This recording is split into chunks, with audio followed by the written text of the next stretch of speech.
So yeah, here we're getting the Ice Beam, which we need to... We don't... Again, we don't... you need it eventually. You can't beat the game. That's not even true. It's like all things, it is technically possible, I think, to beat the game without the Ice Beam. Normally, you absolutely need it to kill Metroid at the very end of the game, but I believe it's possible to kill them with, I don't know, bombs or power bombs or something, like tons and tons of bombs or power bombs or something lets you kill Metroids without the Ice Beam, but we're here and it's on the way, so there's no reason not to get it. Even speedrunners don't skip the Ice Beam because it's just a huge pain in the ass to progress without it. And yeah, like I sort of mentioned, it's one of those weapons that doubles as sort of a utility/traveling bit of equipment. It lets you freeze or I believe that it... Yeah, I think that picking up the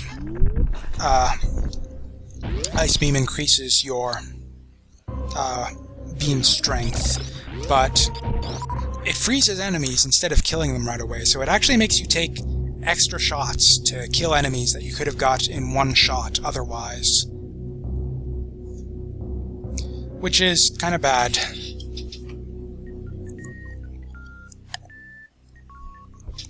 Excuse me, just taking a little drink there.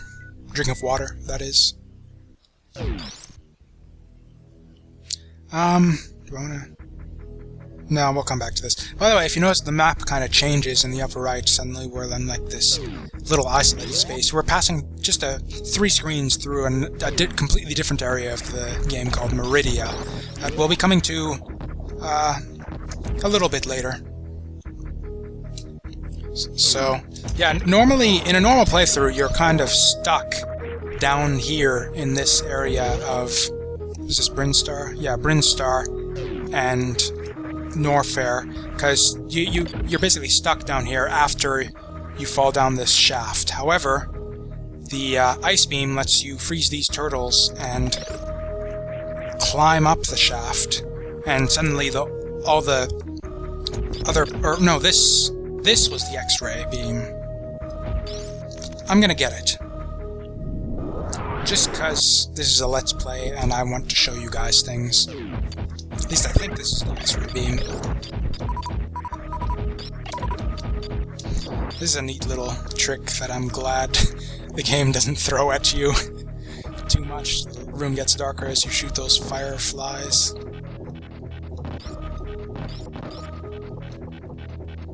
Oh, you motherfucker!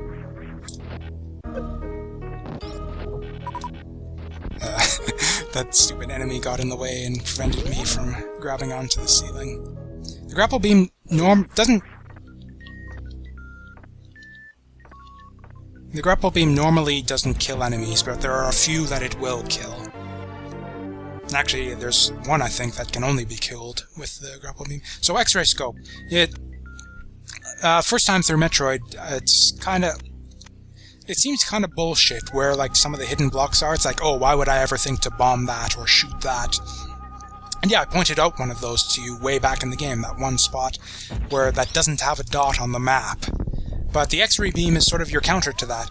If you're, like, going super hardcore, 100% the X-ray beam, just aim it at the walls and it'll show you all of the hidden blocks. Like, it showed me that destructible block there, it shows me that all of these blocks are false walls.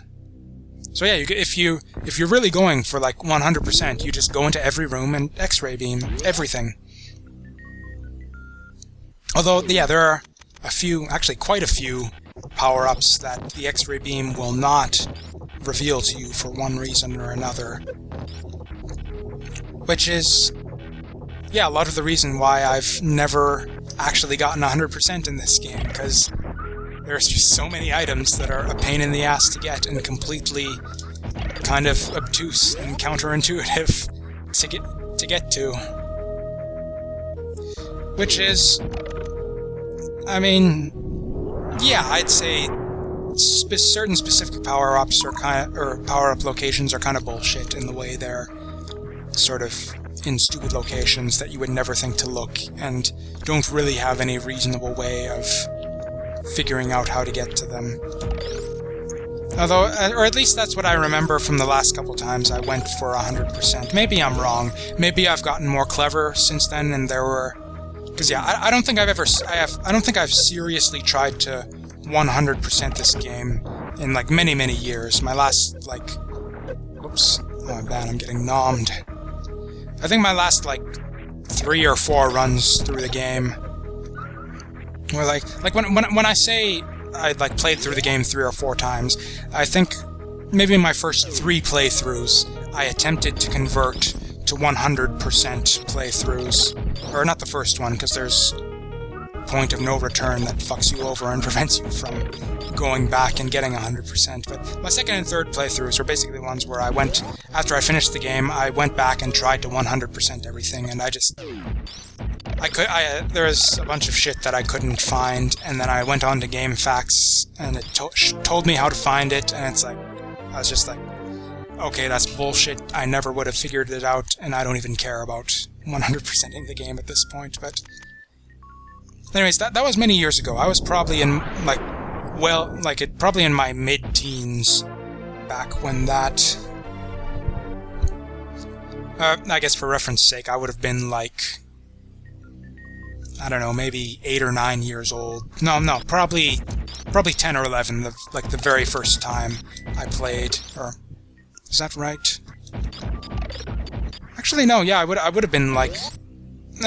8 to 10 years old the first time I played Super Metroid, and in my teens, when I tried to seriously, when I rediscovered Super Metroid and tried to 100% it, and who knows, maybe I've gotten cleverer since then, and some obvious hints that just flew over my head back in the day, I could maybe pick up on now and get everything without the help of a guide. I don't know. Should I do that with this? I don't think I'm going to do that with this run, just because I don't think it would be very entertaining. Yeah, I don't... I mean, I know gamer rage videos can be fun to see occasionally, but I'm not that kind of... I'm not that kind of gamer anymore. I'm not going to get... I'll get lost, over and over again and fail at a bunch of simple things and just get completely lost and take hours and hours to get 100% of this game. But I'm not really gonna get angry at the game for if that happens. If I'd go for a 100% Let's Play, it's just gonna be me just kind of doddering about okay, what about in here? Where are places in the map that the X, could it be here? And then just like that for 10 hours. Just me get really slow, unenthused. So yeah, well, speedrun I think is exactly the thing we need to keep things lively. I'm barely having time to talk about all the stuff I want to get to as it is.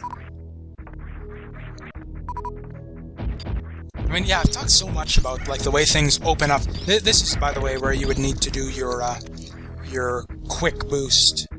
I could actually try to do it right now.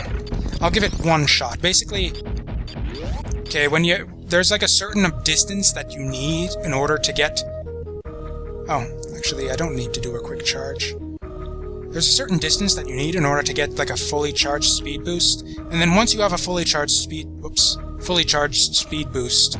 once Samus is glowing and it's making that dinging sound effect that it makes once you're running at full speed with the speed booster, if you duck while that's going on, you'd go into a sort of charged state like this. That was a shinespark. Awesome. I pulled it off. No, shinesparking is not hard, but I kind of fucked it up there. Okay, I think I need to back up a bit. That's not what... I'm boosting forward there. There it is. That's a horizontal shinespark. Oh, did I get the missile? Nice. So yeah, basically you go at full speed, duck, and then that puts you in a charged state, and then once you jump after that, you can jump and press a directional button in a direction, and you will just rocket in that direction at a super high speed. But the thing is, you need a certain amount of space in order to do that, because you need space to get up to your full running speed. And so... Because, yeah, normally I would need to use the grapple beam to get across the roof in this room, but, I totally thought you needed to do a quick charge there, but I guess I was wrong. Or in this area coming up, because, yeah, basically you need a certain amount of distance in order to get your full running speed, but... So if I want to cross this next area without the grapple beam, I need to do a shinespark. I believe that's the case, or horizontal bomb jump. So I run, and I reach the water by the time before I can even get up to max speed. So there's a glitch where basically the game only checks to see if you're running every few frames or so. So what you can do is you can just sort of tap the B button in order to kind of slow yourself down. But the thing is, the game won't, if you tap the B button at just the right times, you won't be going at full running speed, but the game will sort of, yeah, I'm not going to be able to do it, but basically, the game will register you as running, even though you're not, like, consistently running at full speed. You're just kind of, like, tapping the button, running, it's like quick run, slow run, quick run, slow run. But it registers that as a continuous run, because it only checks your input so often. And for that reason, because you're running slower, but it's still reading you as continuously running, you can get a fully charged speed booster quicker, or in less distance, in the same amount of time, but in less distance than, but in less distance than you would otherwise. So you use that trick to get a full speed boost in that little area I was talking about earlier, and you can use that to do a horizontal shinespark across all those grapple jumps that you saw me do to get into this area, which is the wrecked ship, by the way. It's just